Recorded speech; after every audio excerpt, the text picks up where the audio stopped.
Nie jest w pierwszym rzędzie istotne, czy ty prezentujesz treści, twierdzenia katolickie. Niech będzie pochwalony Jezus Chrystus.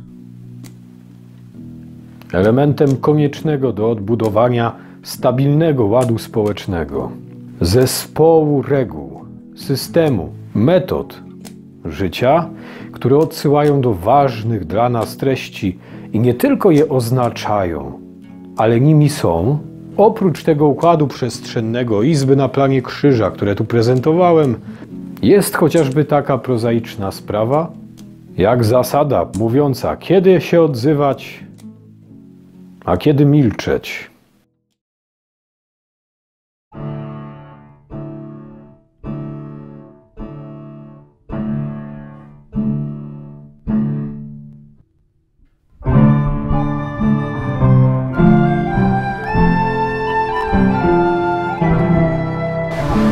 Kłaniam się Państwu bardzo serdecznie.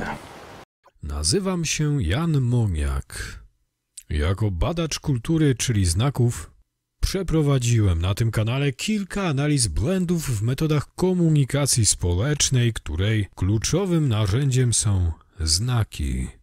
Poza tym mogą mnie Państwo usłyszeć w produkcjach lektorskich, muzycznych i wokalnych. Dzisiaj zapraszam do kolejnej analizy, przekrojowego prześledzenia konfliktów w różnych środowiskach, w tym tych, które tutaj już analizowałem, w serii filmów takich jak Arcybiskup Lefebvre i jego wierni, w tekście Strażnicy Tradycji, w książce Katologika, Lek na zarazę Zachodu, w której prezentuję nie tylko diagnozę metod błędnych, rozbijających naszą cywilizację i rozmaite ludzkie grupy, ale i lekarstwo, metody właściwe i sposoby urzeczywistnienia ich. Urzeczywistnienia w postaci mistycznego stylu życia. To jest coś, co musisz zrobić. Cudowna sprawa. Niebiosa.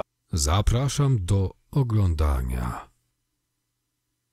Obie strony sporu popełniają ten sam błąd. Wewnętrzne konflikty stają się odbiciem ataków ze strony wrogów zewnętrznych. W apoftegmatach ojców pustyni dowiadujemy się od jednego z ojców, iż był taki, który cały dzień gadał jak najęty, ale ten zachował milczenie.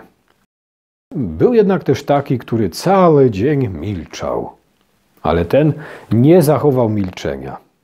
Dlaczego?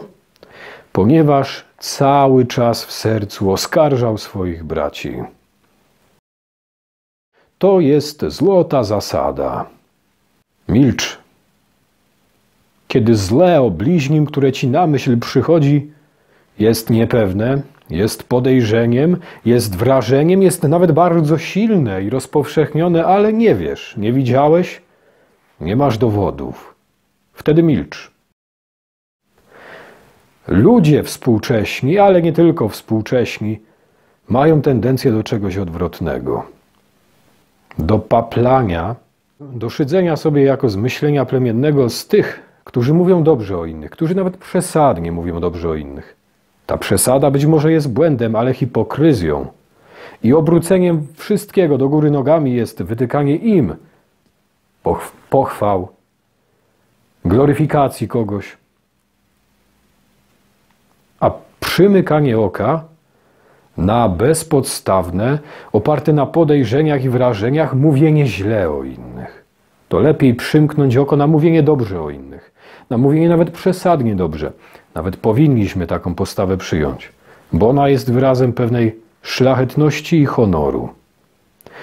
To przeciwieństwo tej postawy, czyli domniemywanie winy, pozwalanie sobie na szyderkę, śmieszkowanie z innych, jest przejawem braku honoru, braku zasad, który to przejaw prowadzi do rozkładu tkanki społecznej, do uniemożliwienia jakiegokolwiek spójnego działania. No chyba że mamy wspólnych kozłów ofiarnych, ale to jest plugawa podstawa wzajemnego działania.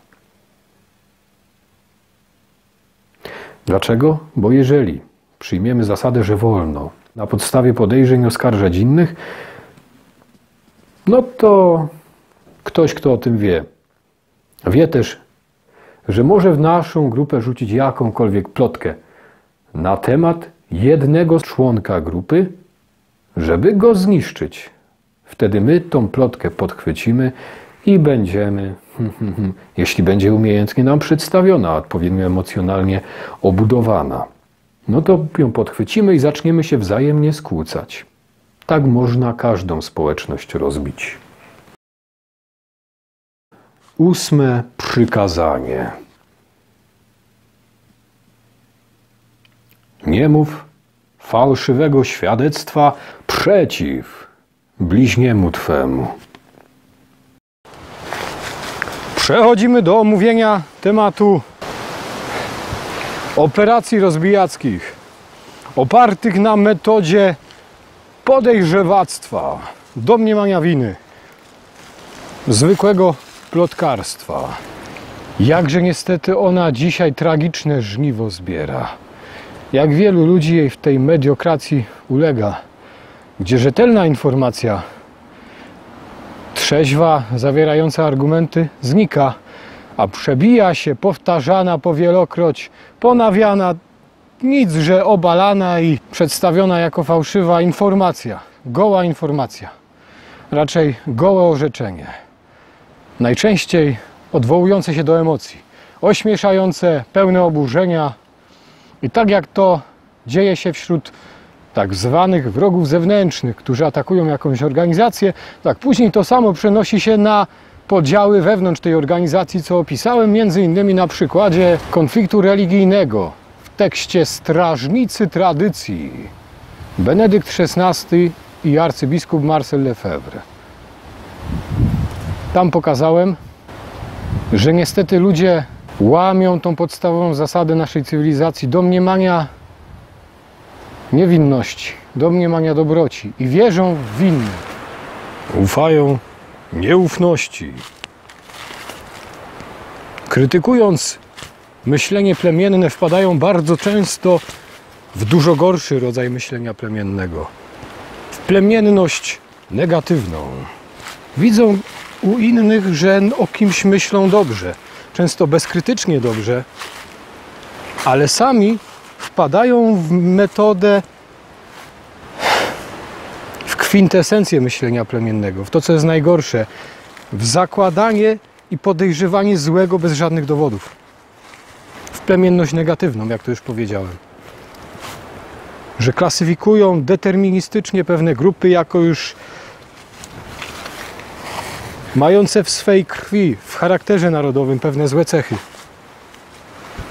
Grupy narodowe, grupy religijne, grupy polityczne klasyfikują jako generalizująco psychiatryczne, generalizująco złe. W zależności od tego, co tam za złe uważają. Ale sami w swej przewrotności wyrzucają innym myślenie plemienne i to tym, którzy myślą i myślą o kimś dobrze, mówią o kimś dobrze, tymczasem my właśnie tak mamy robić. Mówić o kimś dobrze.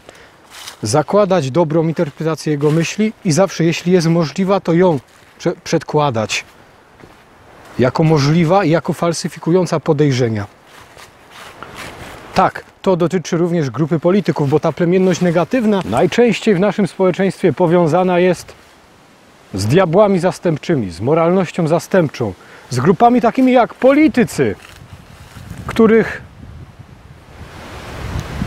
bezpodstawne krytykowanie w społeczeństwie uchodzi za coś nawet dobrego. Nie, to jest błąd, to jest właśnie myślenie plemienne negatywne.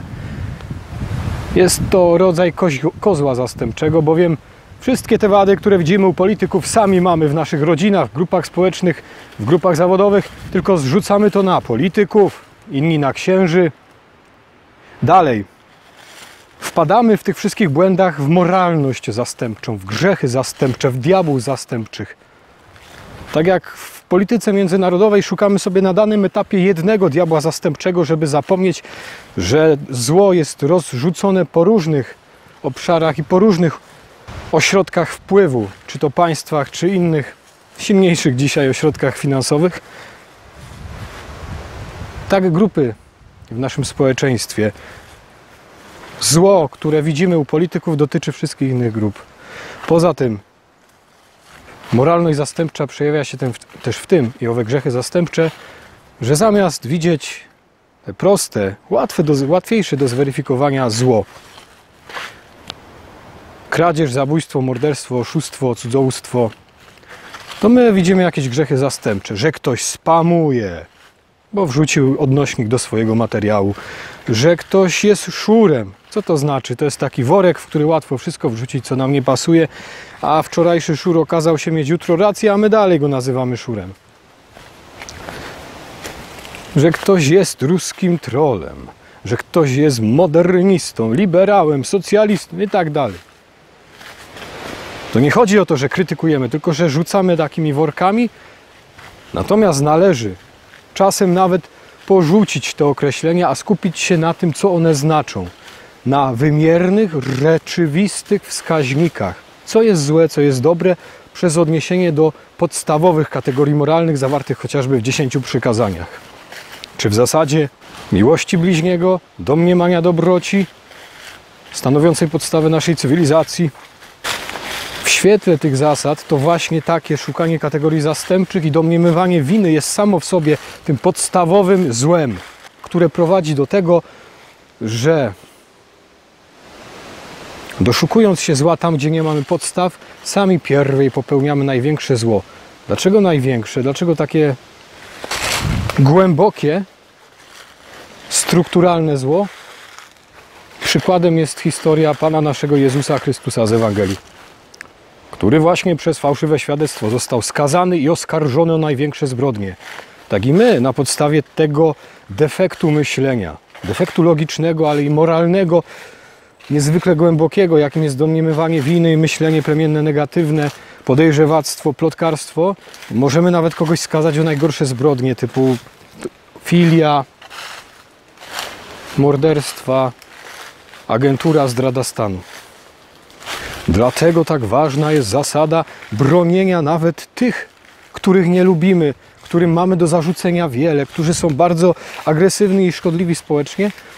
Bronienia nawet ich, a nawet przede wszystkim ich, kiedy są oskarżani bez dowodu, na podstawie tego, że już społeczeństwo przyzwyczaiło się, że w nich im można wszystko przypisać, bo są żałośni, bo robią straszne rzeczy w jakichś innych tam obszarach, no to już możemy im wszystko przypisać, bo oni są skompromitowani. Nie. Właśnie ich należy bronić, bo przez fałszywe zarzuty odwracamy naszą uwagę od ich rzeczywistych błędów, a skupiamy się na tematach zastępczych. I te rzeczywiste błędy dalej nam uciekają, a uciekają nam zazwyczaj dlatego, że sami je popełniamy. Tylko w nieco innych obszarach i w nieco ładniej opakowanym złotym papierku. Najczęściej większość tych konfliktów, co pokażę dalej, opiera się na fałszywych alternatywach i na tym, że obie strony konfliktów, najbardziej się odsądzające od czci wiary jako moderniści, faryzeusze i tak dalej, ruscy agenci, amerykańscy agenci, popełniają ten sam błąd. Głęboki, ten sam błąd. Właśnie ten, który tutaj opisaliśmy. Plotkują. Domniemują winę. Wpadają w podejrzewactwo. Metoda oszczerczych, gołych fantazji. Zamiast podawać konkret, zarzucać konkret, zarzuca się bliżej niesprecyzowane i to w sposób prześmiewczy, emocjonalny, pełen oburzenia, rzekomo skandaliczne zachowania. Nie mówi się nawet o jakie chodzi, tylko się puszcza informacje w stylu: jak ujawnię, co zrobiłeś, Franciszku, to będziesz żałował. To wszyscy się na tobie zawiodą. I wystarczy. I puszcza się takich informacji wiele, ludzie sobie sami dopowiadają. Najczęściej to są konteksty obyczajowe, bo te zazwyczaj ludzie kojarzą w swojej fantazji. I tak to działa. Później jak się okazuje, że nic nie ma żadnych taśm obiecywanych, to się wrzuca następną wrzutkę. Następną sugestię. Albo jakieś przekręcenie, że pokazuje się zdjęcie rzekomo kompromitujące, niekorzystne, które ma rzekomo o czymś świadczyć, a o niczym nie świadczy.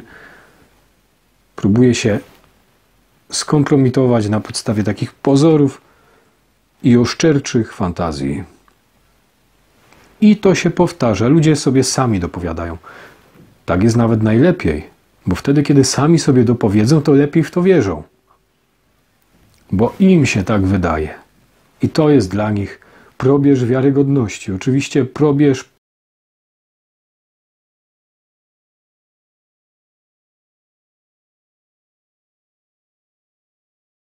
dlatego nawet ci, których on broni, nie będą mu przytakiwać, bo musieliby się sami do własnych błędów przyznać. Ci, których on broni przed oszczerstwami, nie przyznadzą mu racji. Wiecie dlaczego? Bo oni też chcą w odwecie oczerniać. I też robią to samo, plotkują, rzucają gołymi tezami, swoimi fantazjami i je utożsamiają fałszywie z faktami.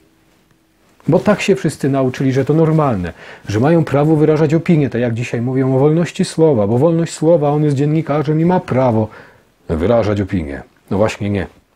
To jest podstawowy błąd. Gadanie, że jak mi się wydaje, to ja mam prawo gadać, a oskarżany ma prawo, może się bronić, niech się broni.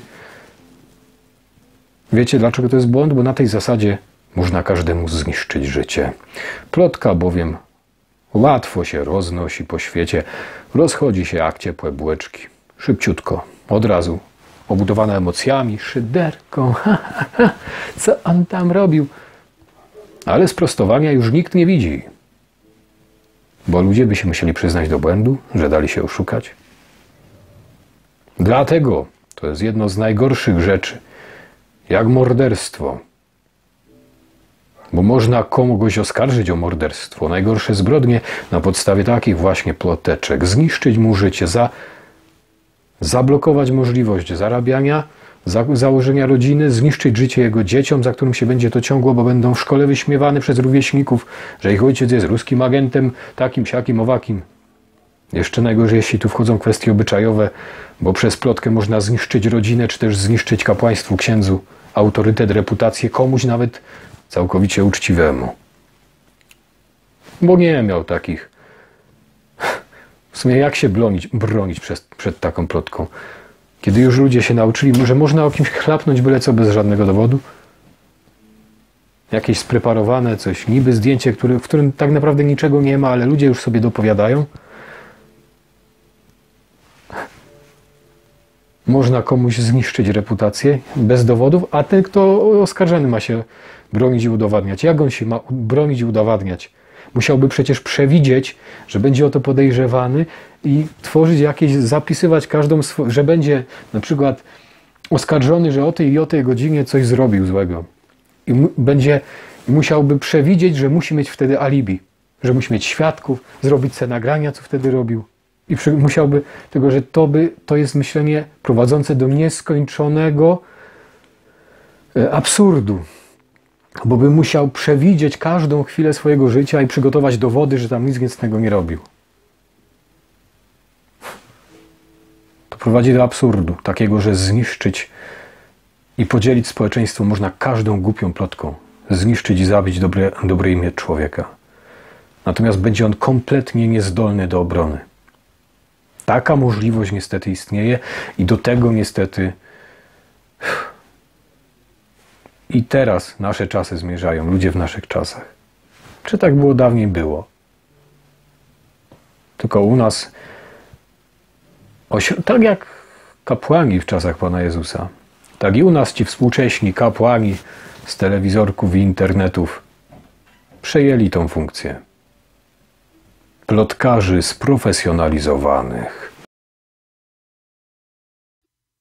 Nie jest w pierwszym rzędzie istotne, czy ty prezentujesz treści, twierdzenia katolickie, lewicowe, ateistyczne, rozwiązłe czy jakie. W pierwszym rzędzie istotne jest, jakie ty stosujesz do tego metody.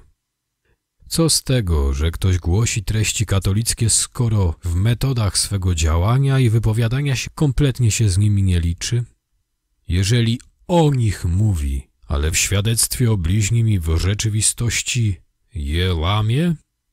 Co z tego, że ty piętnujesz oszczerstwo, Jeżeli piętnując oszczerstwo u bliźniego, sam pierwszy go oczerniasz, co z tego, że ktoś ogłasza się obrońcą wiary i tradycji? Jeżeli ktoś wskazując jej wrogów, widzi zło i tam, gdzie go nie ma, mógłbym powiedzieć, nic z tego.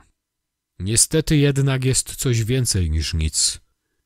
Ma tu bowiem miejsce proces znieprawiania, inflacji, słów oznaczających ważne dla nas wartości.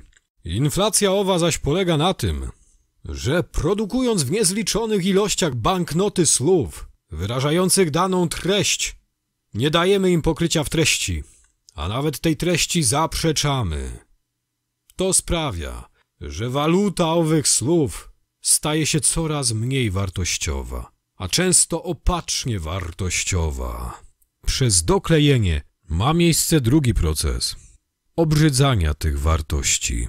I dalej odbywa się tu coś równie strasznego jak dwa poprzednie procesy. Jest to przyzwyczajanie ludzi do fałszywego świadectwa, do braku odpowiedzialności za słowo, które to pogłębia poprzednie dwa procesy. I tak, to błędne koło fałszu się nakręca. Coraz szybciej się nakręca i nie należy dziwić się, że ktoś, kto to koło chce zatrzymać, jest przez wszystkich w nim biegających zadeptywany, oskarżany o najgorsze rzeczy, o to, że nie chce razem z nimi biegnąć i deptać innych. Z tego koła trzeba wyskoczyć i konstruować rzeczywistość od nowa, po Bożemu, według tych zasad, które pozostały gdzieś tam zarośnięte, w postaci artefaktów tradycji budowanej przez tysiąclecia naszych przodków. Tradycji, których trwałym elementem było cykliczne zatrzymywanie tego rozpędzającego się wciąż na nowo koła, żeby ono się nie zdążyło tak nakręcić, do jakich to rozmiarów się dzisiaj nakręca. Bo my, ludzie, zawsze będziemy mieli do tego, by tak pędzić w błędnym kole plotek i fałszywych świadectw tendencję. Trzeba mieć zwyczaj, by ją wciąż powściągać, zatrzymywać i wyrobić sobie regularną metodę zatrzymywania tego koła.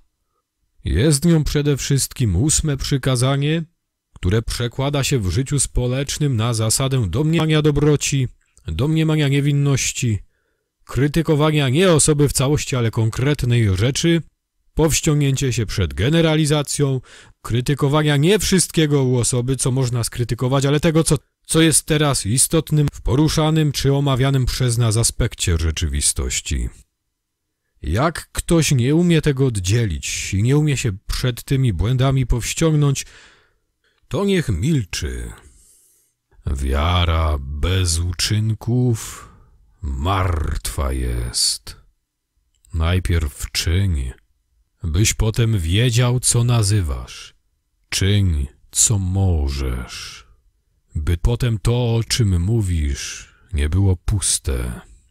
A jeżeli czegoś jeszcze nie możesz, to wtedy mów o tym, jak o swoich ideałach i planach. Jeżeli do tego nie dorastasz, to mów o tym, jak o swoich ideałach i planach i rób wszystko, by się do tego stosować.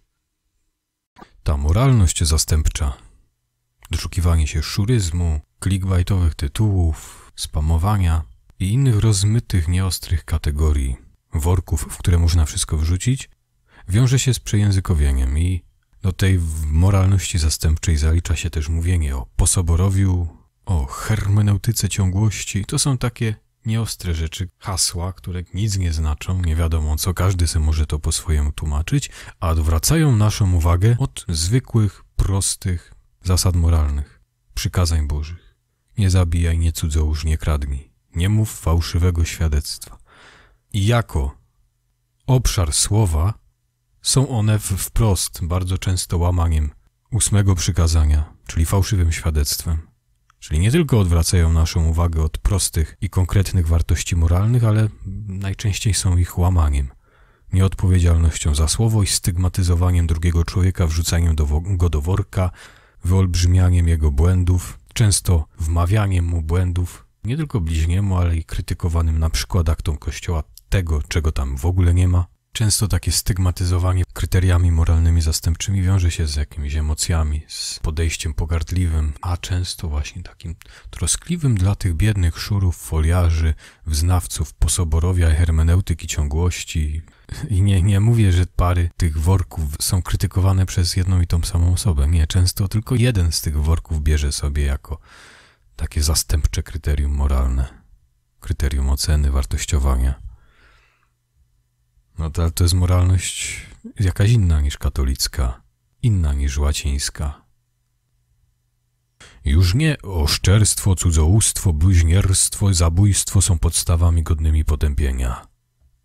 Teraz społeczne wzburzenie wzbudzają bardziej niesprecyzowane pałki słowne i worki pojęciowe, do których każdy wrzuca sobie co innego. Spamowanie, dogmatyzm, clickbaitowe tytuły, propaganda, rytualizm, czasem liberalizm, manipulacja, marksizm, posoborowie, hermeneutyka ciągłości. To są przykłady, jak łatwo dajemy sobie podmienić moralność na jej atrapę. To sprawia, że nic nie jest już wyznacznikiem zła, prócz ludzkich, chwiejnych odczuć i uprzedzeń. Odrzućmy więc na chwilę ocenianie przez pryzmat tych kategorii. Nie bowiem siła perswazji, nie techniki wpływu, nie pieniądz, nie metody skutecznego zarabiania są złe, ale oszukiwanie i kradzież z ich pomocą. Oszukiwanie to wprowadzanie kogoś w błąd. Oczernianie to wydawanie o drugiej osobie fałszywego świadectwa, a kradzież to zabieranie własności bez zgody jej właściciela.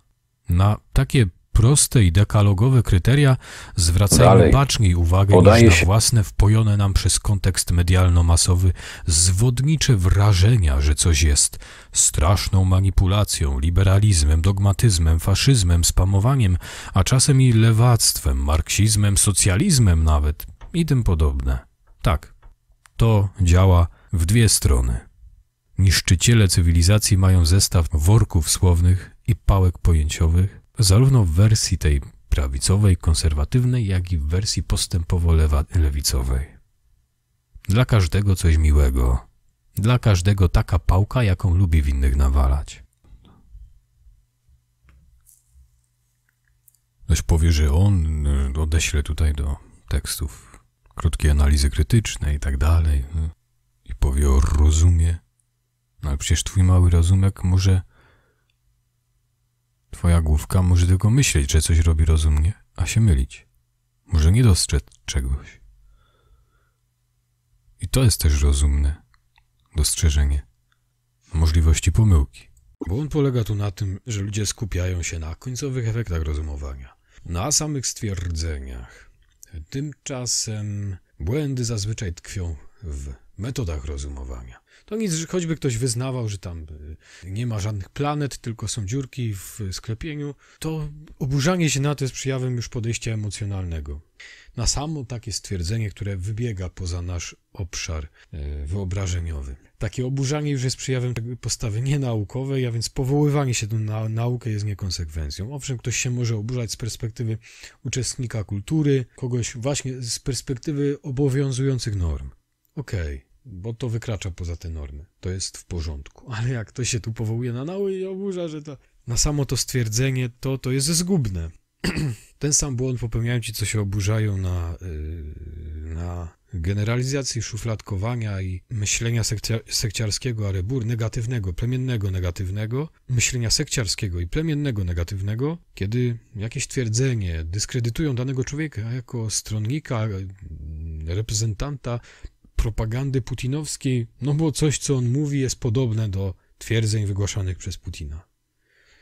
No tak jakby po pierwsze, nawet jeśli ktoś wyciąga błędne wnioski, robi coś złego, tak na przykład powiedzmy, że Putin, czy tam Hitler, czy ktoś inny, to jakby to już świadczyło, że wszystko, co on mówi, jest nieprawdą. Jakoby nie mógł wykorzystywać prawd do swojej propagandy. A może i tak zazwyczaj propaganda działa, że wykorzystuje prawdę. A po drugie, że ktoś, to jest kolejna warstwa tej pomyłki, błędnej metody, nielogicznej metody myślenia i w istocie manipulacji, kolejna warstwa to jest twierdzenie, że ktoś, kto twierdzi coś podobnego do Putina, reprezentuje narrację i propagandę putinowską. Nie, on to twierdzi samodzielnie. I wrzucanie go do worka tej propagandy jest samo pierwsze propagandą. Jeśli by już takim jest, po drugie narażeniem nas na możliwość, że ktoś, kto reprezentuje propagandę nam wrogą, będzie specjalnie mówił prawdy, żebyśmy my właśnie tak myśleli. Że każdy, kto mówi te prawdy, czy te po prostu twierdzenia, niezależnie od tego, czy prawdziwe, czy nie, to jest reprezentant tego naszego wroga. I ten nasz wróg, czy przeciwnik sam może specjalnie tak mówić, żeby nas zrażać do tych w istocie dla nas korzystnych twierdzeń. Żebyśmy sami sobie strzelali w stopę i dawali mu pretekst do ataku. I tak samo ci, którzy tutaj robią nagonk, szydzą sobie, śmieszkują, hałabała i tak dalej, no dają paliwo do tego płaczu.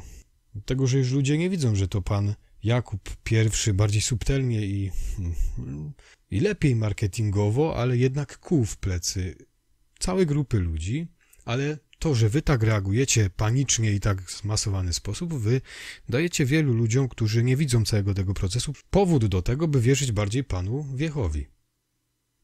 Także wy z nim w ten sposób współpracujecie, dajecie mu paliwo. Dlatego ja nigdy nie polemizowałem i tak w ten sposób, żeby sobie hałabała. Przecież to jest dziecięce.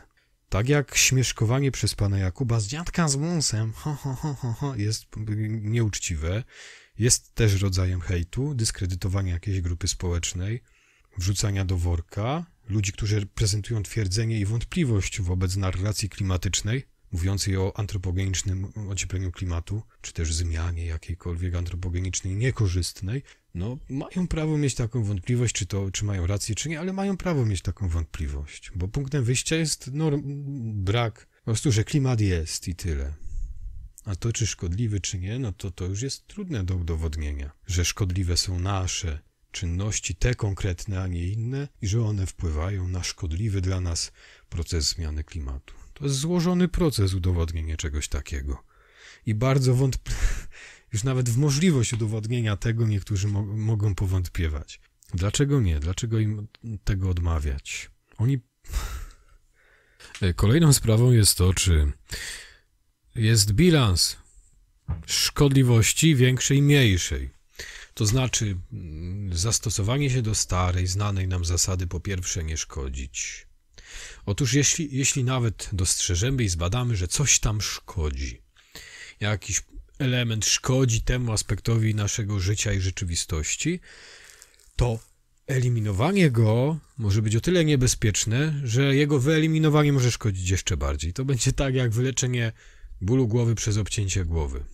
Albo jak w takiej społeczności, gdzie zmiana sposobu konserwacji produktów sprawi, że większość ludzi po prostu się wykończy psychicznie, bo nie będzie w stanie na to zarobić, z konserwowania ich alkoholem na jakieś inne metody, powiedzmy zamrażanie, okaże się nieekonomiczna, a w konsekwencji nieekonomiczności wykończy całe grupy ludzi, może przynieść więcej szkód niż korzyści. Dlatego lepiej, żeby pozostawić w pewnym aspekcie szkodliwy sposób konserwacji napojów przez fermentację alkoholową, niż wprowadzanie innych sposobów konserwacji.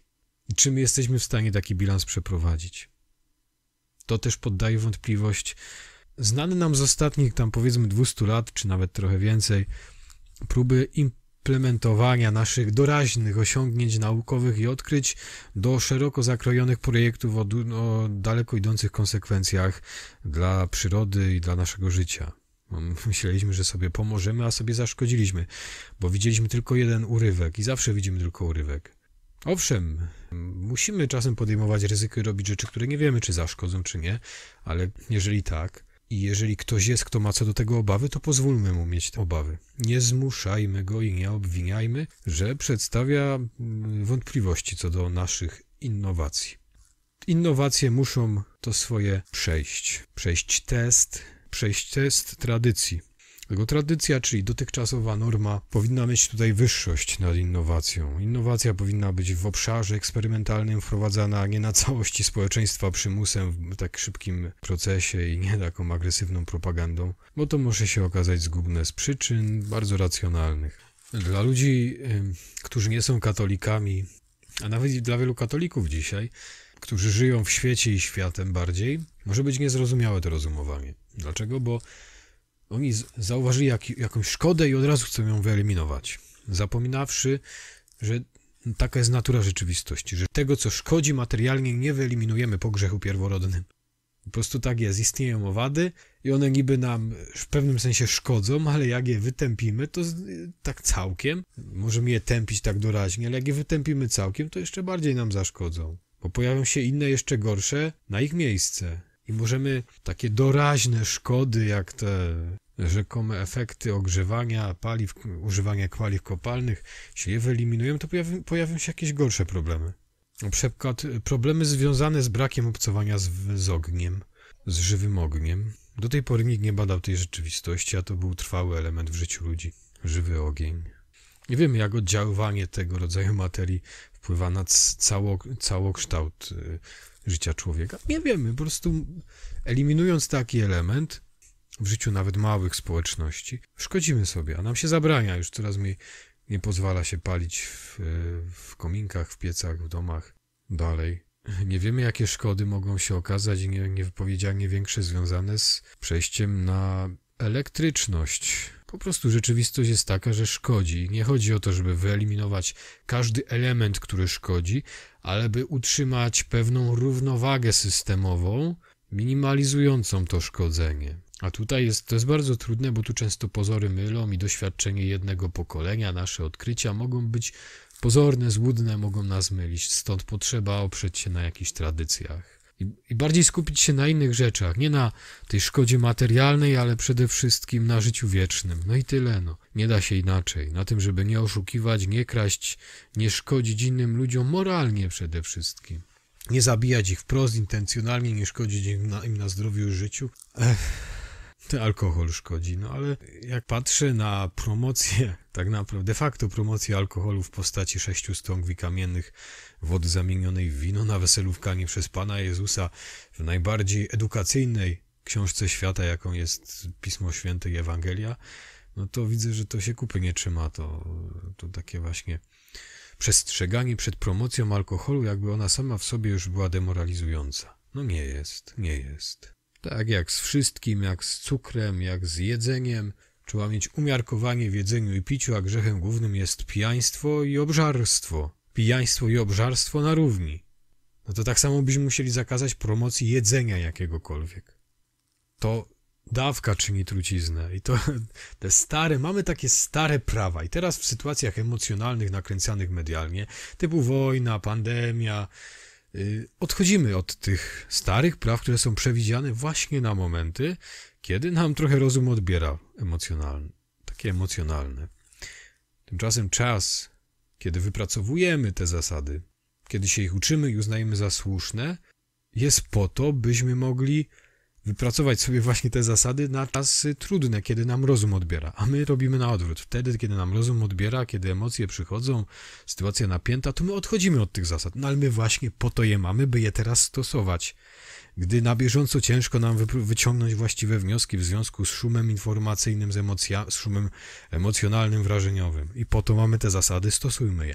Po pierwsze, nie szkodzić, status quo, in dubio pro reo, dawka czyni truciznę, domniemanie niewinności, 8 przykazanie po prostu, no i 10 przykazań, po to je mamy, a nie wchodzić w moralności zastępcze, tropienie szuli i ruskich agentów, bo to są kategorie rozmyte i worki takie, w które wszystko można wrzucić w zależności od tego, kto nas lepiej emocjonalnie nakręci. Czyli kto będzie miał więcej pieniędzy i wpływów na to, żeby organizować kampanie marketingowe i czarny PR.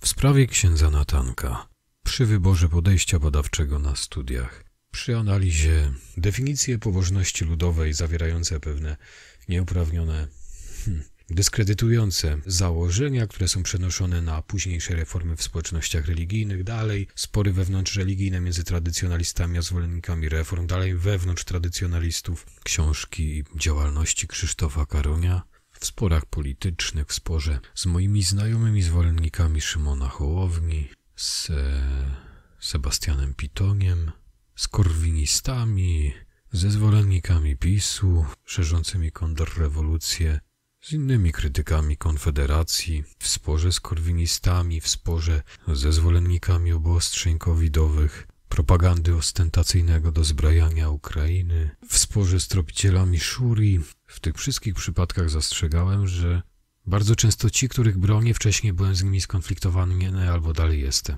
że bronię ich w konkretnej sprawie. Nie we wszystkim.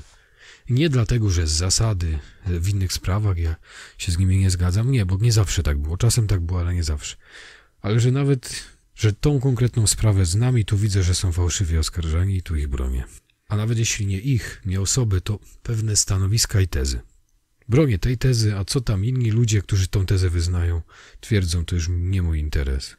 A robienie generalizacji, czyli mówienie, że jeżeli wyznaję tą tezę, to szerzy całą propagandę innych, którzy też tą tezę wyznają, no to była generalizacja i przeciwko temu protestowałem. A taką argumentację wobec mnie stosowano, która jest błędem logicznym i jest nieuczciwa. Nie tylko wobec mnie, bo wobec tych, w których obronie stawałem. Mówiłem, że jeśli kogoś bronię, to nie znaczy, że się z nim we wszystkim zgadzam, tylko bronię w tej konkretnej sprawie, a nie w całości. Natomiast ci, nie słysząc tego, odpowiadali, że ja cię przestrzegam, bo ty ich bronisz. A oni są tacy, siacy, owacy. Ja mówię, nie wiem, jacy oni są. Czasem nawet wiem, w innych sprawach nawet się z nimi kłóciłem, nie zgadzałem, ale w tej sprawie ich bronię. Bo to, że twój zarzut jest nieprawdziwy, w tej sprawie konkretnej sprawia, że utwierdzasz go w jego ewentualnym błędzie i odwracasz uwagę od jego rzeczywistych błędów. Jego i jego zwolenników utwierdzasz w błędzie. Tak to działa. Oni się zapiekają w sobie, bo słusznie czują się pokrzywdzeni fałszywym oskarżeniem i tym bardziej będą, jeśli w tym błędzie trwać, a więc działasz tak jak ktoś, kto chce ich w tym błędzie utwierdzić. Działasz na korzyść tych, którzy chcą ten błąd utwierdzić albo pogłębiać podziały. Tyle. Ktoś, komu zależy na tym podziale, na tym sporze, na tym, żeby utwierdzać ludzi w błędzie, równie dobrze może i ciebie podsycać i tamtego podsycać, żebyście się na swoich pozycjach utwierdzali. I wy wszyscy myślicie szczerze, że robicie coś dobrego, a dajecie się rozgrywać. Też taka opcja jest. Komu? Nie wiem, nieistotne, podaję taką możliwość. Taka jest i tak działając, wpadając w te błędy logiczne, stwarzacie przyzwyczajenie, które czyni społeczność podatną na takie manipulacje. Także kilka spraw. Zarzuty wobec księdza Natanka. Definicje pobożności ludowej zawierające pewne nieuprawnione, dyskredytujące założenia, które są przenoszone na późniejsze reformy w społecznościach religijnych, dalej spory wewnątrzreligijne między tradycjonalistami a zwolennikami reform, dalej wewnątrz tradycjonalistów. Też były obszarem analizowanych przeze mnie błędów, rzutujących na różne istotne spory społeczne i religijne. Polemika z Krzysztofem Karoniem, z Sebastianem Pitoniem w sprawie obrony kościołów, którą on krytykował, czarnych marszy, ze zwolennikami obostrzeń covidowych, ze zwolennikami ostentacyjnego dozbrajania i propagandy prowojennej i pomagania za pieniądze skradzione Polakom. W sprawach politycznych ze zwolennikami Szymona Hołowni, krytykami Konfederacji, dalej z rozbijaczami Konfederacji od wewnątrz, niektórymi korwinistami. Wszystkie te spory są obszarem, w którym te wymienione tu błędy i te zastrzeżenia, że bronię w konkretnej sprawie, a nie w całości, że nie można wpadać w generalizację. Moje zastrzeżenia dotyczą wszystkich tych obszarów. I wcześniej już o tym mówiłem i w każdym z tych sporów jedna bądź druga strona próbowała mnie wrzucić do worka tych drugich. Część właśnie tak. Choć sam jestem tradycjonalistą, to część tradycjonalistów próbowała mnie rzucić do worka modernizmu, moderniści do worka tradycjonalizmu. Moderniści czy tam po prostu reformatorzy, rewolucjonizujący reformatorzy do worka jakichś zapyziałych formalistów, tradycjonalistów i tak jedni drudzy przerzucali tego kartofla. I tak jest, nie mówię, tak jest po prostu, jeżeli się chcesz z jednymi czy drugimi zgodzić i tak wielu ludzi ma.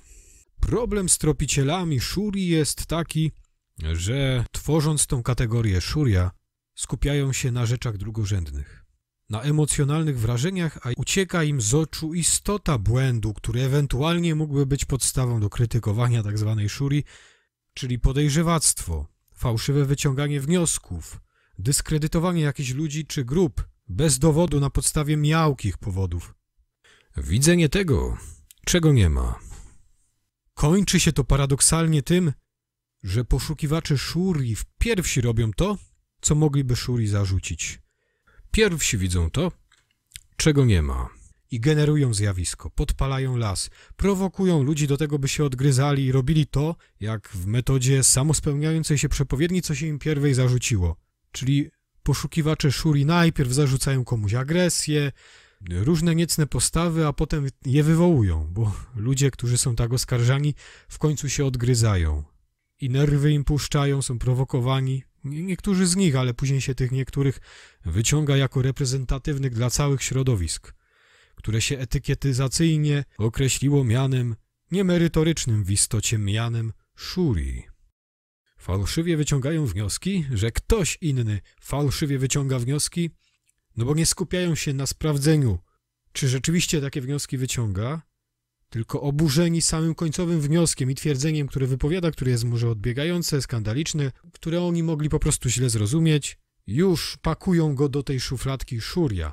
Nie sprawdzają treści tego pojęcia i zgodności z rzeczywistością, a więc sami pierwsi dokonują tego, co w kategorii Shury mogliby zarzucić innym.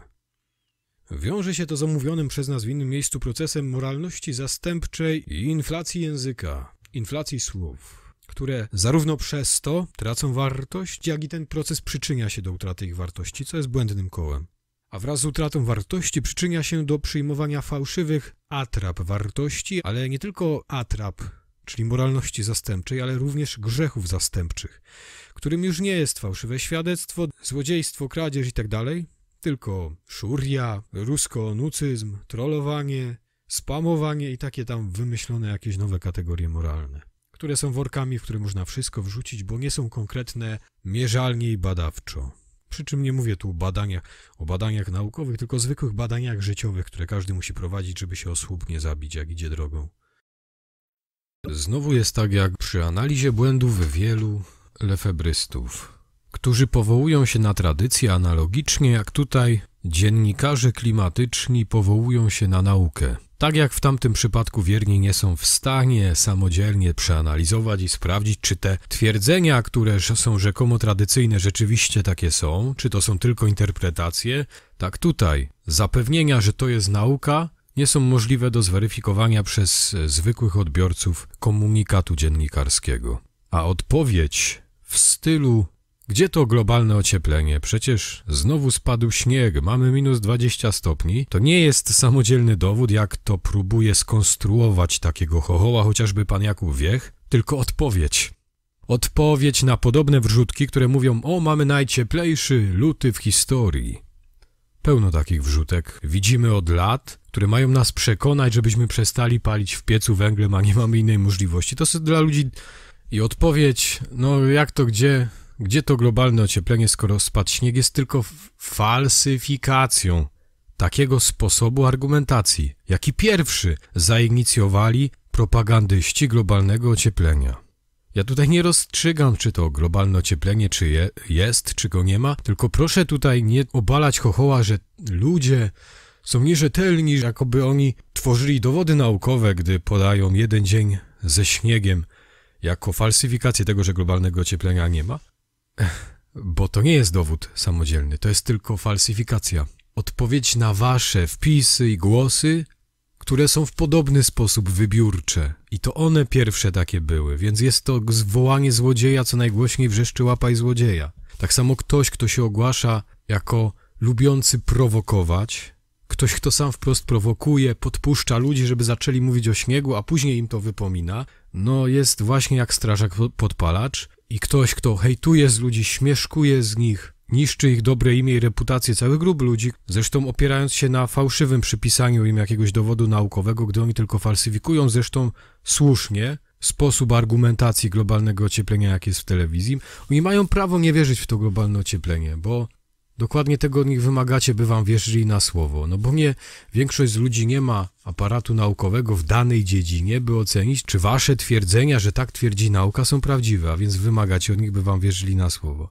Oni wam nie wierzą na słowo i nie muszą, bo nie ma takiej możliwości, żeby oni zweryfikowali wasze twierdzenia. Więc narzeka tutaj na hejt, a sam zaczął mówić nieprawdziwe informacje na temat innych, przypisywać im jakieś naukowe dowody, przedstawiać ich falsyfikacje i kontry, jako rzekomo samodzielne dowody i na tej podstawie tego chochoła obalać i śmieszkować sobie z nich i szydzić sobie z nich w sposób taki zawalowany, konsekwentny, ciągły, wbijając tą szpilę ciągle, a gdy oni się odgryzą w końcu, to wielki płacz, że to hejt.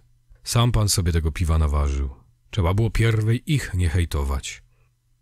Ma pan tą wygodę, że pan siedzi za ich plecami i ich kuje w plecy, mówiąc piękne słówka do przodu do ludzi, a gdy oni w końcu się wkurzą i zareagują, to ludzie widzą ich agresywną reakcję, a nie widzą tego, że ona ma powody. I nie widzą tego, kto zaczął, bo ten, kto zaczął, się lepiej kamufluje. Usłyszałem ostatnio poradę, że się na kimś tam przejadę. Tyle, że taka porada w ogóle nie odnosi się do mojego stanowiska. Jest mu wbrew, bo odpowiada na mój głos, w którym pokazuje, że się już na czymś przejechałem.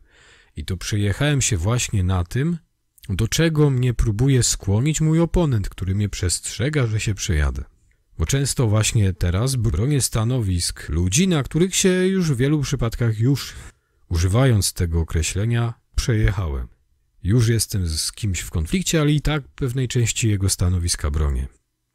Dlaczego? Bo jeśli się przejechałem, to właśnie na tym. Właśnie przed przejechaniem się na wylewaniu dziecka z kąpielą, na generalizowaniu. Przestrzegam.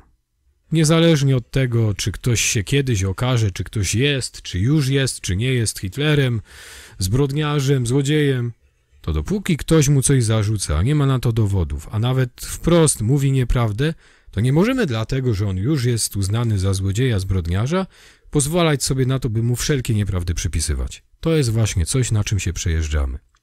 Sami siebie rozbrajamy, jeżeli zrażamy się do jakiegoś stanowiska tylko dlatego, że wypowiada je nasz oponent, człowiek skompromitowany, do którego jesteśmy zrażeni. Jeżeli to jest w jakiś sposób nasz konkurent, to może on równie dobrze właśnie dlatego je wypowiadać, bo jest dla nas korzystne. Żebyśmy się do tego korzystnego dla nas stwierdzenia i stanowiska zrazili tylko dlatego, że wypowiada je nasz konkurent i oponent. Właśnie przed tym przestrzegam i to robię to już od lat w książce Katologika w rozdziale Efekt Barabasza, gdzie to podobne przyklejenie, zlanie, generalizacja, czy też przejmowanie kategorii kłutych przez oponenta, tylko odwrotne, ma miejsce na przykładzie Barabasza. Barabasz chciał zostać chrześcijaninem. Usłyszał plotkę, że chrześcijanie podpalili Rzym. No i zaczął sam podpalać, wrzeszcząc, że jest chrześcijaninem. No i wielu z tych, co zraża się dzisiaj do pewnych stanowisk, robi tak jak ci, co zrażali się wtedy do chrześcijan, bo zobaczyli, że Barabasz podpala. Uwierzyli w plotkę, że Barabasz podpala, a potem, że chrześcijanie podpalili, a potem zobaczyli Barabasza, który, tu macie dowód, on wrzeszczy, że jest chrześcijaninem i podpala. No, to świadczy źle o chrześcijanach. I tak robi dziś wielu. Pokazuje zachowania ludzi, którzy byli w jakiejś organizacji, byli w kościele, byli w jakiejś grupie społecznej i mówią, że przedstawiają to jako świadectwo zła całej tej grupy. Że ma ta grupa do tego tendencję, przyciąga takich ludzi, a teraz się wypierają, że tak nie mówią, ale pokażę, że tak mówią. Tak samo robią ci, co właśnie dyskredytują Kościół na podstawie grzechów, zbrodni, ludzi, którzy też wypowiadali katolickie hasła. A może wypowiadali te hasła, nie wiedząc, co to znaczy. Bardzo częste zjawisko. A to jest głupie, tak jak rezygnowanie z jedzenia jajecznicy, no bo Hitler też jadł jajecznicę, albo uznawanie za złe akcje dobroczynne, uznawanie akcji dobroczynnych za złe, no bo jacyś zbrodniarze też robili akcje dobroczynne. No nie robimy tak? Nie robimy. No to dlaczego robimy tak w innych przypadkach? I właśnie to jest coś, na czym się będziemy zawsze przejeżdżać. wpadać w te fałszywe alternatywy i tak robią teraz dwie strony sporu w Konfederacji. Ci, co z zewnątrz ją atakowali, pokazywali jako przykład, o, ten Korwin to świadczy źle o całej Konfederacji, to skreśla Konfederację. Te same środowiska teraz, kiedy często, tak jak pan Piotr Barełkowski wcześniej, teraz mówi, o, Konfederacja straszna, o, nieładnie, bo wyrzucili, odsunęli Korwina. No. Tak źle i tak niedobrze, nie dogodzi. Tak jak w przypadku sporu o Sobór, tak i tutaj. Ale ja te butelki chyba będę musiał odnieść. To są do zwrotu butelki.